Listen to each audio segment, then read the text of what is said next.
नमस्कार दोस्तों। आज का जो अपना टॉपिक रहेगा वो रहेगा स्लोप एंड डिफ्लेक्शन में। जो अपन निकाल रहे थे उसमें था मोमेंट एरिया मेथड। ठीक है। स्लोप और डिफ्लेक्शन निकालने के लिए हम लोगों ने दो मेथड्स पढ़ लिए थे। पहला था डबल इंटीग्रेशन मेथड, दूसरा था मैकुलेस मेथड।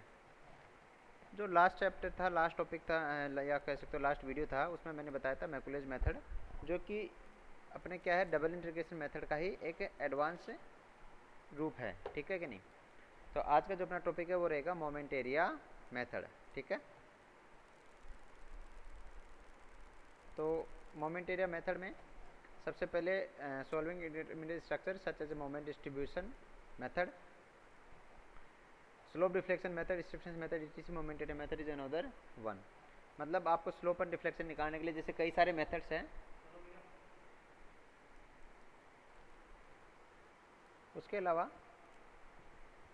मोमेंट एरिया जो मेथड था, तो वन ऑफ द कई मेथड्स में से एक मेथड है। ठीक है। इसमें इंडिटरमिनेट और डिटरमिनेट दोनों स्ट्रक्चर्स को अपन स्लोप एंड डिफ्लेक्शन इसमें निकाल सकते हैं। ठीक है कि नहीं।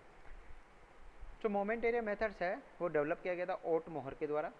ये वही मोहर साहब है जो आप मोहर सर्किल वगैरह पढ़ते हो। ठीक है। उसके बाद में इसको फॉर्मली जो स्टार्टेड किया था वो था चार्ल्स ई ग्रीन ने 1873 में। स्लोप डिफ्लेक्शन के लिए जो डिफ्लेक्शन मेथड्स होते हैं, जैसे डबल इंटीग्रेशन मेथड हो गया, ये अल्टरनेट मेथड है। ठीक है। ऐसा नहीं कि आपको इसी से सोल्व करना है, one of the many methods ये भी एक है। ठीक है। तो इस मेथड में करते क्या है, in this method we will establish a procedure that utilize the area of the moment diagram, actually the m by ei diagrams, to evaluate the slope and deflection at selected points along the axis of a beam or frame।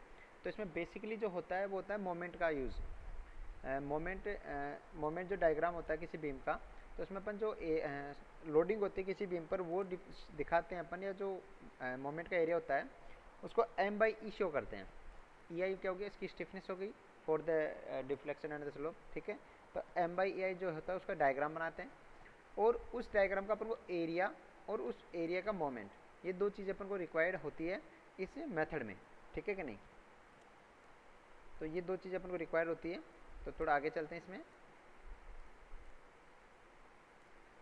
Scope of study, मतलब इसको अपन study क्यों करते हैं इस method को, तो देखिए बहुत ही अच्छा मेथड है, और यू कैन से कि बहुत ही इजी मेथड है। अगर आपके पास में जो बेंडिंग मोमेंट का जो डायग्राम आता है वो सिमेट्रिक डायग्राम हो, या फिर ऐसा डायग्राम हो जिसको आपका कैलकुलेशन कर सको।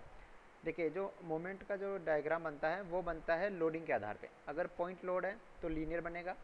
ठीक है। अगर यूडीएल है तो यूनिफॉर्मली वेरिंग बनेगा, जैसे कि ट्राइंगल हो गया। ठीक है कि नहीं। लेकिन यदि आपके पास में यूवीएल है, यूनिफॉर्मली वेरिंग लोड्स है, तब उस केस में आपके पास में जो डिग्री आएगी वो एक डिग्री हायर हो जाएगी। ठीक है कि नहीं। तो उस केस में आपको थोड़ा सा डिफिकल्ट रहेगा उसका डायग्राम का एरिया निकालने के लिए, उसका सीजी निकालने के लिए। अदरवाइज अगर आपके पास वेल नोन फॉर्म्स आ रही है बेंडिंग मोमेंट डायग्राम की, तो उस केस में ये बहुत ही सूटेबल मेथड्स हैं। ठीक है। तो इसका स्कोप क्या है, इन न्यूमेरस इंजीनियरिंग के application where deflection of beam must be determine, the loading is complex and cross sectional area of the beam very. क्योंकि देखिए इसमें ई आई का यूज़ किया गया। अगर बीम का जो क्रॉस सेक्शनल एरिया वेरी कर रहा है तो उसमें ई आई का जो आई का वैल्यू होता है वो भी चेंज होता रहता है। ई तो मटेरियल के लिए रहता है। ठीक है।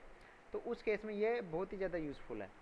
ठीक है। क्योंकि अकोमोडेट कर कैलकुलेट करके चलता है ई आई को। ठीक है।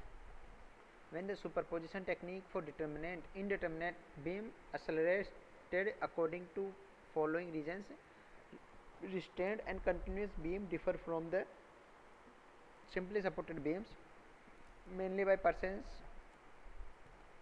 by the presence of redundant moment at the support, then moment area method can be used। मतलब ऐसी बीम्स जैसे कंटिन्यूस बीम होती है, इंटरडिपेंडेंट बीम होती है, या कुछ ऐसी बीम्स जिसमें क्रॉस सेक्शनल एरिया चेंज करता रहता है, तो उस केस में ये मेथड बहुत ही ज़्यादा सूटेबल रहता है। ठीक है कि नहीं। तो मेथड एक्चुअल में है क्या, इसको थोड़ा सा आगे चल के देखते हैं। इसमें दो थ्योरम्स काम आती हैं। दो थ्योरम कौन कौन सी, जो पहली थ्योरम है वो स्लोप के लिए बोलती है, और जो दूसरी थ्योरम है वो डिफ्लेक्शन के लिए बोलती है। तो जो स्लोप का थ्योरम है वो कहता है कि यदि दो बिंदुओं के बीच में जो स्लोप का डिफरेंस है, ठीक है। जैसे कि ए बिंदु में मान लीजिए 5 आ रहा है और दूसरे में 20 आ रहा है, तो इन दोनों के बीच का डिफरेंस कितना हो गया, 15।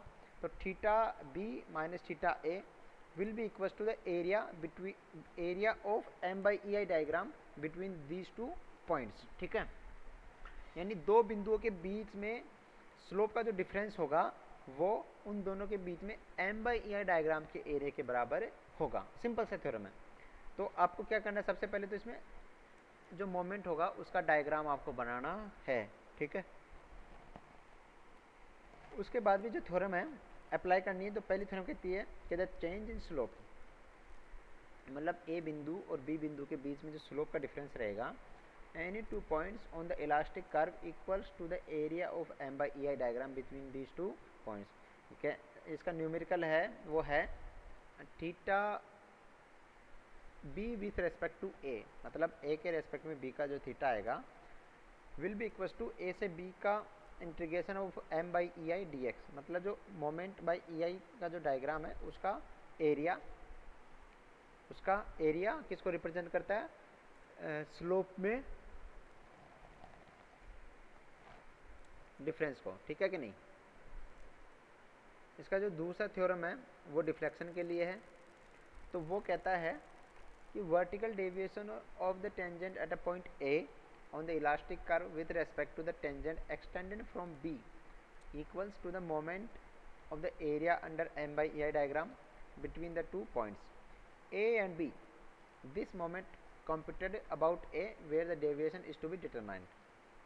अब देखिए इसमें क्या करना है, आपने जो एम बाई ई आई का जो डायग्राम बना लिया था, अब आपको दो बिंदुओं के बीच में डेविएशन पता करना है। और यू कैन से कि कितना B point with respect to A या कितना ए बिंदु विथ रेस्पेक्ट टू बी आपका सिंक कर गया, डिफ्लेक्ट कर गया, वो पता करना है। तो इन दोनों के बीच में जो एरिया आ रहा है M by E I into C G, मतलब मोमेंट ऑफ द एरिया, और एरिया कौन सा, M by E I diagram का, वो अपन को रिप्रेजेंट करता है डिफ्लेक्शन को, ठीक है। अब अपन को सी जी कहाँ से लेना है, अपन को सी जी उस बिंदु से लेना है जहाँ पे अपन को डेविएशन निकालना है, ठीक है। तो अपन को मान लीजिए डेविएशन ए बिंदु पे निकालना है, तो moment of that area will be computed about the A point, ठीक है कि नहीं। तो इसका मैं थोड़ा सा स्पीक आउट कर देता हूँ theorem. The vertical deviation of the tangent at a point A on the elastic curve with respect to the tangent extended from B equals to the moment of the area under the M by EI diagram between the 2 points A and B.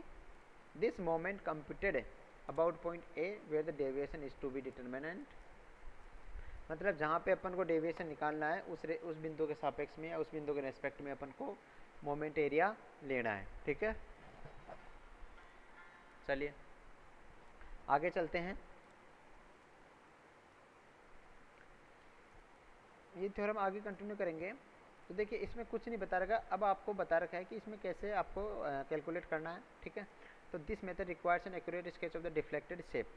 जो deflection shape होता है उसका accurate shape अपन को पता होना चाहिए कि कैसे रिफ्लेक्ट होगा, ठीक है। उससे अपन को ये पता चल जाए कि कौन सा किसके रेस्पेक्ट में अपन को निकालना है और कौन सा बिंदु की दूसरे के रेस्पेक्ट में ज़्यादा डिफ्लेक्ट हुआ या कम डिफ्लेक्ट हुआ है, ठीक है कि नहीं।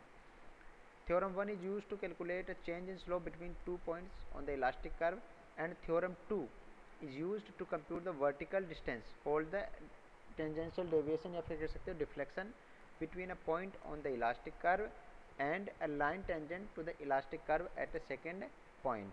मतलब अब देखिए जो डिफ्लेक्शन होता है उसमें ये बार बार कह रहा है टेंजेंट टेंजेंट, तो उसको थोड़ा सा समझिए कि जो डिफ्लेक्शन होता है वो एक बिंदु का दूसरे बिंदु के रेस्पेक्ट में निकालना होता है, ठीक है। अब आप ऐसे तो कर नहीं सकते कि सीधे लाइन खींच दी वहाँ पर डिफ्लेक्शन निकाल लिया। डिफ्लेक्शन निकालने के लिए अपन को क्या करना पड़ता है, एक तो टेंजेंट खींचनी पड़ती है बिंदु ए पे और एक दूसरा बिंदु बी पे। फिर जैसे मान लीजिए बिंदु बी का देखना अपन को, तो बिंदु बी का जो पॉइंट है और जो ए से टेंजेंट निकली वो बिंदु बी के नीचे कितना ज़्यादा नीचे है उसको अपन देखते हैं। अब ये तो हो गई डिफ्लेक्टेड शेप के पास। अगर मान लीजिए कोई पॉइंट जैसे मान लो सपोर्ट है, सपोर्ट में अपन को पता है कि डिफ्लेक्शन नहीं होगा, तो वहाँ पे जो टेंजेंट आएगी वो हॉरिजॉन्टल आ जाएगी, है कि नहीं। और जो पॉइंट ए है वहाँ पे जो टेंजेंट आएगी वो तो आएगी।